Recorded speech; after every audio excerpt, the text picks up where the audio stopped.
topic is all about some silent killers that hold you back from not just daily success, weekly success, but long-term success as well. And we can find these things can creep in and out of our journey.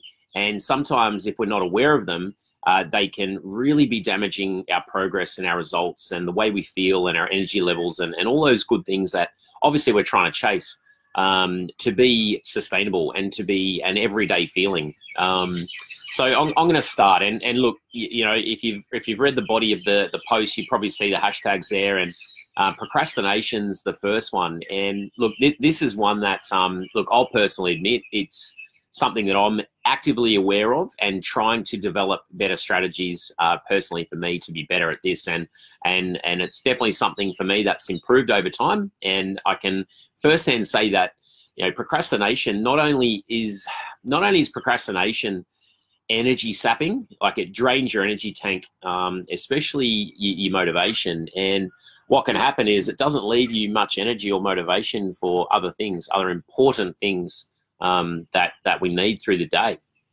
such as exercise or food prep, or, you know, a little bit of time management or non-negotiable training as well. And so, you know, I think procrastination, not only is it not about taking action, you just waste so much energy deliberating with yourself on what to do or how to do it or should I do it. And, you know, if you're not on top of it, something that's getting to you, then, you know, I'd say that it's taking a lot of energy away from, you know, your daily tank. And, you know, we need a lot of that energy for other things that are important to our health. So, you know, if you find yourself, you're in a procrastinating stage, and maybe that's some like a habit that you've developed, and the procrastination is something that happens daily or hourly, and you're really battling with it, you know, my first bit of advice and the quickest bit of advice I can give to you is just take action. You know, I mean, although that feels overwhelming, you've just got to choose something and then action it. And by doing that, you know, first up, it's going to feel a little bit, oh, that wasn't worth it, or I've got to wait for the perfect time where I can get everything done that I want to get done.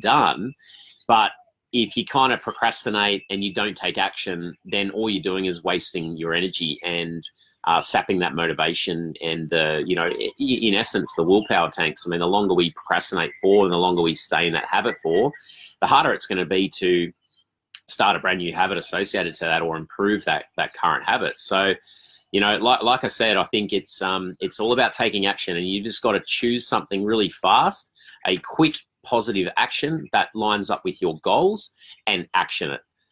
You know, it could be a matter of, you know, a common one would be work. I'm so busy at work that, you know, I'm procrastinating about, do I get to training? How do I train? Can I get a 10-minute session at home? Well, that's not going to be worth it for me. Where am I going to get my hour session in? And you spend all this time procrastinating and in some cases ruminating over not taking action, that you just sapped. I mean, you know, who can relate to that? If there's any of you guys watching at the moment or about to watch this back, let me know, you know, at this point in time, is this something that you battle with on a frequent basis, procrastination? And do you feel that feeling of being drained and being energy sapped, and then affecting the rest of your daily actions and behaviors? So that's a big one, procrastination. And I've got a few tools to offer you guys as well. And these are tools that have worked exceptionally well for me, and my belief is these tools are very suitable to the general population as well. So I'm going to recommend a few things at the end of this so that you can start to develop heaps more options and fill that toolbox up with actions that you can take deliberately on purpose when you find yourself procrastinating. And then there's rumination. So, you know, rumination, it might be on the other side of procrastination. So where we where we ruminate about things, where something's happened and it hasn't maybe fallen in line with our goals or our behaviors or beliefs that we've set in place, and we can stew over things and really let them bog us down. And, you know, rumination is, again, another energy sapping component of life. So, you know, to put it in perspective, you might be someone that regardless of what's happened or what's been said, or you know, whether that's you saying something or someone said it to you and it gets you upset, or it pushes you off track, you know, how long do you spend ruminating over that, and, you know, thinking about what could I have done? What have I done wrong? What is the mistake I made? And you spend your time just ruminating over that particular topic. And sometimes for some people, it's not just a matter of minutes or hours, it's a matter of days or weeks that they can spend ruminating over the things that haven't gone well for them, or haven't gone to their plan, or haven't gone, you know, to that sort of perfect outcome. So, hey, Amanda, good to have you, buddy. Hope you're doing well. So yeah, rumination, it's something that I've been learning a lot about lately. And you know, I think that it's safe to say that rumination can be a part of all of our lives in different ways. And, you know, if you're someone that struggles a little bit with anxiety or any type of depression, rumination can be something that fuels that feeling. So, you know, understanding rumination a lot better and how to get out of those ruminating stages is so important to not just your mental health, but your physical results as well. You know, like I said, the procrastination, the rumination, these are two things that can just drain you and sap the energy tank. And by the end of the day, you felt like you've run a marathon. And so, you know, I mean, I think the tool I'm going to give you at the end of this, and it's a book or an audio book. So, you know, if you're someone at the moment that's reading or listening to an audio book, and that's one of the habits that I've recently developed. Ever since Ella came along, before Ella, I was reading hardcover books in bed, and that would be my time. But obviously it's a lot harder when you have a newborn, especially if they're in your room with lights on and you know, and noises of concentration and so forth. So I swapped over and changed to audiobooks, and I listen to them now mainly in the car when I'm to and from work. And I also listen to them outside, you know, when I have a deliberate switch off period. And I'm doing anywhere from, you know, 3-minute intervals to sometimes 20-minute intervals, but I keep those targets short and sharp. And I tell you what, you know, audiobooks for me is something that's really fitting well now. And because I'm doing it on the way to work, I get home and I don't have that feeling of guilt, or I don't ruminate over the fact that I haven't actually read a book, because I've listened to it and I've ticked off the habit. So I'm going to take you through this book that I've already recommended to a couple of you guys actually. And if the good news is, if you're not on Audible or anything like that, your first book's free. So if you're interested in this tool that I'll go through soon, let me know and I'll put the link in there, and you just register and you get your first book free of charge anyway. And then I want to talk about contemplation. So, you know, like, how many things are you contemplating? What sort of action are you contemplating at the moment? So it could be like a career change or a relocation, or it could be something in your life that you're wanting to change. It could be the way you exercise. It could be, I want to learn more about nutrition and foods that are more appropriate to my health my health type and my body and my outcomes and things like that. So, you know, if that's something that you're interested in, this book kind of helps cover that off as well. Hey, Ruby, good to have you, buddy. And contemplation is another silent killer. I mean, I'll ask you guys that have joined, you guys watching it back, please comment. But like, have you found yourself at a point where you're just continually contemplating about taking action, but you actually haven't taken the action, or you haven't even taken a small piece of even just a little chunk of that particular action as well? Hey, Trev, good to have you, buddy. And so, you know, if you spend your time contemplating constantly about things and not taking the action, then again, that's going to, you know, fall into that procrastination. And even after it, you're going to be ruminating over the fact that I've been wanting to do this and wanting to change what I need to do and take action, but I'm not doing it.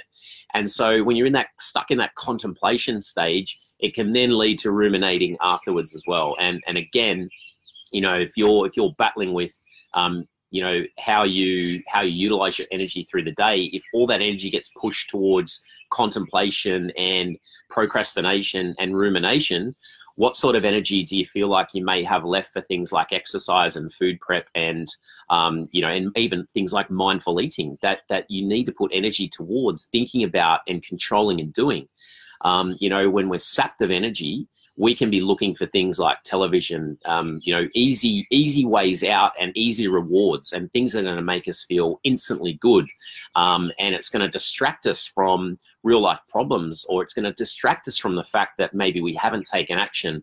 So it's a bit of like a smoke screen. So, you know, all those things kind of tie in, and, you know, this video is all about awareness. It's all about getting you guys thinking about, you know, are you procrastinating? Are you ruminating about things that A, you can't control, B, you maybe could be getting better at over time by learning the skills? Are you stuck in that contemplation stage of, you know, whether it's getting better at nutrition or lifestyle or time management or exercise, whatever it is? You know, these things can just really sap us, like I said before. So I'm going to go through this book in a sec, and, you know, or this audio book, but just before I do that, any questions out there, guys? Let me know if you're getting this, if you're hearing it, if there's anything I've said that's kind of, you know, you can relate to. Is it something you want to know more about? You know, I think it's very easy to say take action, and, you know, I say this pretty loosely, but any type of action is going to be good in these instances. So, and again, this book's going to cover off exactly the difference between just taking action rather than trying to take the perfect action or trying to get the perfect outcome from your actions. So, you know, I think with this, it's all about taking action and then adapting to that new action, and then you'll end up conquering. And I was describing this to a member yesterday, and, you know, with your behavior training, with things like, let's say, for example, it's food prep. And I've spoken to a few members recently who are like, I just don't like food prep. I think about it and it drains me and I don't want to do it. But when I do it, I get great results and it makes me feel good. So all that situation is we just need to repeat that action. We need to deliberately practice and almost force that behavior of food prepping, and find ways that are going to be more suitable to you too. Like, maybe it's because you're doing too much food prep on like a Sunday. Maybe you need to try and spread it out through the week. So, hey Sal, good to have you too. So, you know, are you changing the way you're doing your food prep as well to make sure that you're getting a better or less energy sapping food prep behavior going? And then all it is adapting to that. So you've got to give yourself chance and time to adapt to the food prep. Think about things that you've done in the past that you don't necessarily, or you wouldn't necessarily enjoy doing, but you've done them and you've repeated them for whatever reason, and now you just kind of just do them. You do them, you don't really even think twice. Yeah, you might think, oh, I don't really like it, but you just do it. It's that's that process. So you're taking action repeatedly, then you adapt to it. So you adapt and you form a new habit, and that's when you can start conquering. That's when you'll start to see your levels going plateau. This is where you're at currently: exercise, lifestyle, nutrition, mindset, whatever it is. And then you start to take little bits of action on things and you repeat them and you start to get some progress. And that action, that repeated action, you then adapt to it. And then your new plateau level becomes up here, which is you're slightly better at things. And then again, you choose little bits of action again against those things and you get some more progress. But the longer you do it for, the more you adapt. And then your new level becomes here. So rather than trying to get that change everything in one go, you know, peak, it's probably unrealistic to think that's going to happen for the large percentage of the population. That's the way you can look at it. So if you think to yourself, it's all about action, then adapting to that action, and that's when you'll conquer. That's when you'll conquer these things and you'll improve your habits, or you'll create brand new, beautiful, virtuous habits that'll help ease up, you know, that energy sapping, those energy sapping silent killers that can be affecting our journey. And I've been there, guys. I have, and I know how draining it can be, and it can be very confusing and frustrating, but there definitely is light at the end of the tunnel. It's all about getting the skills and the perception. The perception shifts to just small amounts of action will pay off.